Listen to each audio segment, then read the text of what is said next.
traffic entry, the class of 45 begins. It began one day at an event very similar to this one. The pilots were watching rehearsal performances ahead of an air show.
Men and women, both then and now.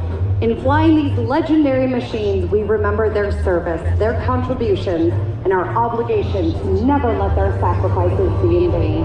As the thunder of their engine fades into the distance, remember that freedom is not free, and liberty is everyone's responsibility to preserve.